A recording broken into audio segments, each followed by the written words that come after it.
Hello guys, నేను మీ డోయినోపి weight loss series part 20. ఈ వీడియోలో అయితే మనం డైట్ ఫుడ్ కోసం అయితే మాట్లాడదాం. సో మార్నింగ్ అయితే ఓట్స్, అలానే మిక్స్డ్ సీడ్స్, అలానే రాగి మాల్ట్, అలానే 11 o'clock 10 ఆ టైంకి అయితే కీరా, ఫ్రూట్స్, అలానే క్యారెట్స్ అయితే తీసుకోండి.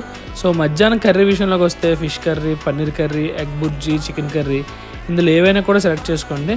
అలానే ఈవినింగ్ స్నాక్స్ టైంకి అయితే ఎగ్ వైట్స్, ఫూల్ మక్ని, ఇలా మనకు చాలా అయితే స్నాక్స్ ఐటమ్స్ ఉంటాయి. సో దీని తర్వాత అయితే మనం ఎవ్రీడే మనం ఆల్టర్నేట్గా అయినా లీఫీ వెజిటేబుల్స్ అయితే మన డైట్లో అయితే మనం యాడ్ చేసుకోవాలి. సో అలానే మనం ఇంకా సోయా చంక్స్, టోఫు పన్నీర్, వీటిని కూడా మనం కర్రీస్గా చేసుకొని మన మీల్ని అయితే కంప్లీట్ చేసుకోవచ్చు. సో ఇవన్నిటికన్నా ముఖ్యంగా అయితే మనం daily 4 to 5 litres of water అయితే తాగి మన బాడీని అయితే హైడ్రేషన్లో ఉంచుకోవాలి. సో ఈ వీడియోలో అయితే మనం ఎటువంటి డైట్ ఫుడ్స్ తినాలన్నీ కూడా డిస్కస్ చేసాం. So stay tune for next series. Thank you.